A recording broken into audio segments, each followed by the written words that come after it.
Welcome दोस्तों। इस video में बात करेंगे इस वक्त सोशल मीडिया पर क्या वायरल चल रहा है। लव जिहाद, लैंड जिहाद, तालीम जिहाद, थूक जिहाद, वोट जिहाद के बाद अब राइट विंग के खेमों से मार्केट में आ गया है इंडिगो जिहाद। बीजेपी कार्यकर्ता और एक्स मुस्लिम नाजिया इलाही खान ने आरोप लगाया है कि इंडिगो जिहाद एयरलाइंस कहीं ना कहीं हवाई जहाज का जिहाद कर रहा है। कोई सेंस है इस बात की? नाजिया इलाही खान ने दावा किया है कि इंडिगो में 90% से ज्यादा एम्प्लॉइज मुसलमान हैं। इंडिगो में बैठा मुस्लिम स्टाफ ही ये सब कुछ कर रहा है। इंडिगो एयरलाइंस कहीं ना कहीं हवाई जहाज का जहाद कर रहा है। इंडिगो अपने उम्मह और कटमुल्ला एम्प्लॉय की वजह से डूब रहा है। वक्त आ चुका है कि इंडिगो को बॉयकॉट करना चाहिए। नाजिया इलाही खान सोशल मीडिया पर बुरी तरीके से ट्रोल हो रही हैं। सोशल मीडिया पर नाजिया से कहा जा रहा है, वो सब छोड़, पहले ये बता दुल्हा भाग गया क्या, जल्दी से अब दूसरा बकरा ढूंढ।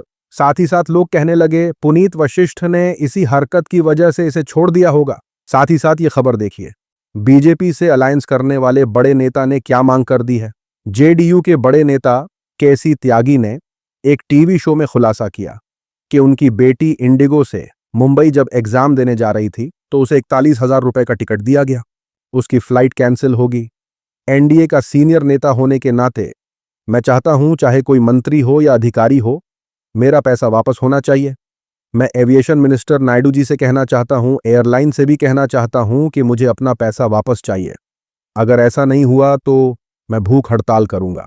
मैं ऑन रिकॉर्ड कह रहा हूं, 41,000 रुपए का टिकट मेरी बेटी ने लिया मुंबई का। मंत्री हो, डीजीसी हो, कोई भी हो, मेरा पैसा वापस होना चाहिए। सोशल मीडिया पर चल रहा है केसी त्यागी की बेटी 41,000 का टिकट खरीदी है तो टीवी पर बिलबिला रहे हैं। 3 दिन से लाखों लोग देश के अलग अलग एयरपोर्ट पर रो रहे थे, चिल्ला रहे थे। तब क्यों खामोश बैठे हुए थे? मंत्री सस्पेंड क्यों नहीं हुए? इंडिगो का लाइसेंस कैंसिल क्यों नहीं किया? यानी एयरलाइन से 31 करोड़ का चंदा भी लेंगे और भूख हड़ताल भी करेंगे, कैसे चलेगा? साथ ही साथ लोग बोले इंडिगो से पूछेंगे त्यागी जी, लेकिन मोदी जी से नहीं कि इंडिगो का मोनोपोली कैसे क्रिएट हो गया। साथ ही साथ खबर है सलमान खान के शो बिग बॉस 19 के हवाले से। Indian TV actor Gaurav Khanna ने बिग बॉस सीजन 19 का खिताब अपने नाम कर लिया है। शो के होस्ट बॉलीवुड स्टार सलमान खान ने आइकॉनिक अंदाज में हवा में हाथ लहराते हुए विनर का ऐलान किया। बिग बॉस की चमचमाती ट्रॉफी उनके नाम की और साथ ही 50 लाख रुपए उन्हें कैश प्राइज भी दिया। फाइनल में गौरव खन्ना ने जाने माने कंपोजर अमाल मलिक, तान्या मित्तल और 4 लोगों को पीछे छोड़कर बाजी मार ली। एक्ट्रेस फरहाना भट्ट दूसरे पायदान पर रहीं। सोशल मीडिया पर चल रहा है कि बिग बॉस सीजन 19 का विनर भले ही गौरव को बना दिया गया हो, लेकिन शो तो फरहाना भट्ट के नाम से ही जाना जाएगा।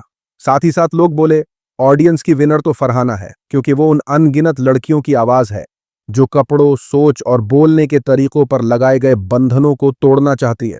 वो लड़कियां उसी को अपना रोल मॉडल मानकर वोट दे रही थीं। साथ ही साथ सलमान खान के शो बिग बॉस 19 में दिग्गज एक्टर धर्मेंद्र को भी याद किया गया। एक्टर सलमान खान ने उन्हें जन्मदिन के मौके पर याद करते हुए कहा, हमने इंडस्ट्री का ही मैन खो दिया। मुझे नहीं लगता कि धर्मेंद्र जी से बेहतर कोई इंसान होगा। उन्होंने एक राजा की तरह दिल खोलकर अपनी जिंदगी जी है। मैं अपने पूरे करियर में धर्मेंद्र जी के नक्शे कदम पर चला हूं। सलमान का शो और धर्म नायक। उसी के साथ खबर निकल कर आई है नेपाल से। गोदी मीडिया बोल रहा है पूरी दुनिया में विश्व गुरु का डंका बज रहा है, लेकिन कुछ बीजेपी सपोर्टर्स जब नेपाल पहुंचे तो देखिए उन्हें रोक कर क्या कहा गया।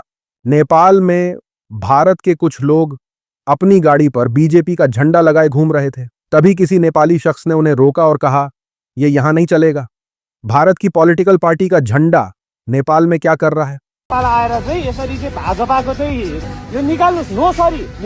सोशल मीडिया पर चल रहा है अगर तिरंगा लगा होता तो शायद निकालने के लिए नहीं बोलते।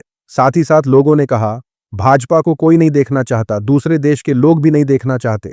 दूसरी तरफ गोदी मीडिया में सन्नाटा है, क्योंकि गोदी मीडिया पाकिस्तान से आई सीमा हैदर के बच्चे गिनने में लगा है। गोदी मीडिया चला रहा है कि पाकिस्तान से सचिन मीणा के प्यार में आई सीमा हैदर छठी बार मां बनने वाली है। सोशल मीडिया पर कांग्रेस नेता श्रीनिवास बोल रहे हैं, कौन कितनी बार प्रेग्नेंट होगा, ये देश की सबसे बड़ी खबर है। साथ ही साथ लोग कहने लगे, एक पाकिस्तानी फर्जी तरीके से हिंदुस्तान में रह रही है, वो गोदी मीडिया को नहीं दिखता है। कितनी बार प्रेग्नेंट हुई सीमा हैदर, क्या खाना खाया सीमा हैदर ने, किसके साथ सेल्फी ले रही है। देश के हालात पर बात नहीं करनी है, सिर्फ जनता को भटका कर रखना है। बात तो सही है। दिल्ली में जो हवा आपके फेफड़ों में जा रही है वो ताजगी नहीं बल्कि जहर है। दिल्ली का औसत एयर क्वालिटी इंडेक्स यानी AQI 318 है, जो बहुत खराब कैटेगरी में आता है। लोग सरकार से बोल रहे हैं कि इसका कुछ कीजिए, लेकिन दिल्ली की CM रेखा गुप्ता जी का कहना है, AQI एक ऐसा टेम्परेचर है जो किसी भी इंस्ट्रूमेंट से पता चलता है। AQI एक ऐसा आपका टेम्परेचर है आपको जो किसी भी इंस्ट्रूमेंट से पता चलता है। सोशल मीडिया पर चल रहा है कि बताइए, AQI को टेम्परेचर बना देने वाली महिला को मुख्यमंत्री बनाया हुआ है, ये पोल्यूशन से कैसे बचाएंगी? पहले आप इनके ज्ञान से तो बचकर दिखाओ। साथ ही साथ लोग बोल रहे हैं, न्यूटन और आइंस्टीन कोने में बैठकर रो रहे होंगे। अगर AQI टेम्परेचर है तो फिर दिल्ली वाले धुएं में नहीं गर्मी में मर रहे हैं। वाह मैडम, इस लॉजिक से तो आप पोल्यूशन कम करने के लिए पूरे शहर में ऐसी लगवा देंगी। पोल्यूशन से बाद में बचेंगे, पहले इस जानलेवा ज्ञान से बचाओ। उसी के साथ खबर निकलकर आई है रुबिका लियाकत के हवाले से। रुबिका लियाकत जब टीवी शो में बोल रही थी कि कोई BJP नेता मुसलमान या इस्लाम के खिलाफ गलत बयान नहीं देता, लेकिन दूसरे लोग सनातन धर्म को गलत बोलते दिखाई देते हैं। पिछली रिपोर्ट में हमने बताया था कि किस तरीके से रुबिका ट्रोल हो रही थी। रुबिका लियाकत को इस बात का जवाब TMC सांसद और पूर्व दिग्गज क्रिकेटर कीर्ति आजाद ने दिया है। कीर्ति आजाद ने कहा, रुबिका जी, आप एक बार संबित पात्रा को सुन लीजिए, जवाब मिल जाएगा। इस पर रुबिका लियाकत तुरंत बोली, ये देखिए कीर्ति जी कहां से कहां आ गए, इसे गिरना नहीं बल्कि बर्बाद हो जाना कहते हैं। आपके छोड़े हुए कैच का क्लास भी इससे ज्यादा हुआ करता था। सोशल मीडिया पर चल रहा है कि कीर्ति आजाद जी ने इंडिया को रिप्रेजेंट किया और देश का नाम रोशन किया, लेकिन आपने पिछले 11 सालों में कौन सा बड़ा तीर मार लिया? कहीं इंटरनेशनल लेवल पर भारत का नाम ऊंचा किया? साथ ही साथ लोग कहने लगे, उन्होंने टीम इंडिया को रिप्रेजेंट किया और आप डरपोक लोगों की टीम को रिप्रेजेंट कर रही हो, जो सरकार से एक सवाल तक नहीं पूछ सकते। साथ ही साथ देखिए किस तरीके से एक रील क्रिएटर को मुसलमान के साथ प्रैंक करना भारी पड़ गया। एक क्रिएटर रील बनाने के लिए बाजार में पहुंचा और मुस्लिम शख्स को देखकर उनके पास जाकर खामोशी से नोट फेंका। रील क्रिएटर ने मुस्लिम शख्स से पूछा, चाचा ये नोट गिर गया है, आपका है क्या? मुस्लिम शख्स ने कहा, मैं चेक कर लेता हूं, पक्का नहीं कह सकता। मुस्लिम शख्स ने चेक किया और कहा, भाई ये नोट मेरा नहीं है। क्रिएटर बोला, आप ये भी तो बोल सकते थे कि ये नोट मेरा है। मुस्लिम शख्स ने कहा, ऐसा क्यों बोलूं जब मेरा है ही नहीं। नोट पड़ा तुम्हारा है क्या? हो सके भाई, चेक कर लो एक बार, अगर तुम्हारा हो तो तुम रख लो, नहीं हो तो मैं रख लूंगा। है भैया, मेरा नहीं है। मम्मी तो कह सकते आप लोगों को मेरा था, क्यों कह रहे हो मेरा? मैं देख के बगैर। सोशल मीडिया पर यह क्रिएटर वायरल हो गया है। लोग बोल रहे हैं, मुसलमान कभी झूठ नहीं बोलता है, भाई ने प्रैंक करके भी आजमा लिया। साथ ही साथ लोग कहने लगे, हर इंसान एक जैसा नहीं होता है, जैसा कि अंधभक्त रील देखते समय सोच रहे होंगे। उसी के साथ खबर निकलकर आई है सऊदी अरब से। सऊदी अरब में रह रही एक हिंदू लेडी जब घर के पास मौजूद पार्क में घूमने गई तो उन्होंने कुछ बातें नोटिस की। हिंदू बहन ने कहा कि सऊदी अरब के लोग बहुत आराम से बातें करते हैं, चिल्लाकर बातें नहीं करते। सऊदी के लोग जोर से हंसकर बात नहीं करते, फोन की वॉल्यूम भी डाउन रखते हैं। उनके बच्चे अगर खेल रहे हैं तो बार बार बच्चों पर चिल्लाते नहीं हैं। वो लोग अपनी वाइफ से भी गुस्से में बात नहीं करते, अच्छे से बात करेंगे। सऊदी अरब के लोग इस बात का बहुत ख्याल रखते हैं कि पार्क में उनके पास जो बैठा हो उसे कोई परेशानी ना हो। उनका लाइफस्टाइल ही ऐसा है। ऐसा लगता है उनकी जिंदगी में ठहराव बहुत है।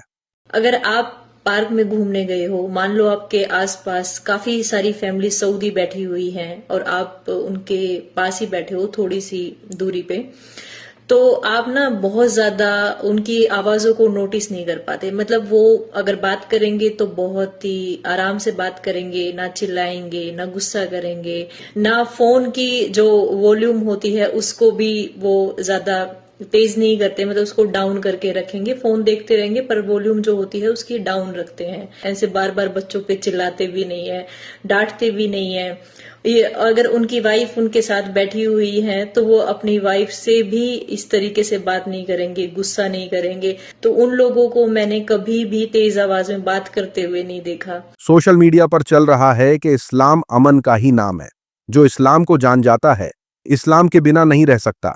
एक छत्तीसगढ़ की हिंदू बहन जो सऊदी अरब में रह रही है वो बता रही है कि मुसलमान कितने अच्छे और प्यारे होते हैं, कभी किसी को डांटते नहीं बल्कि दूसरों के साथ बहुत प्यार और इज्जत से पेश आते हैं। साथ ही साथ लोग कहने लगे ये बिल्कुल सही बात है, अगर आप पास हों तो वो आपको सऊदी कॉफी भी पेश करते हैं।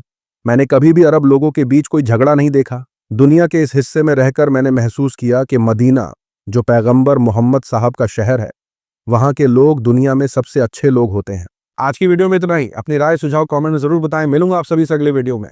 तब तक के लिए अपना ख्याल रखें।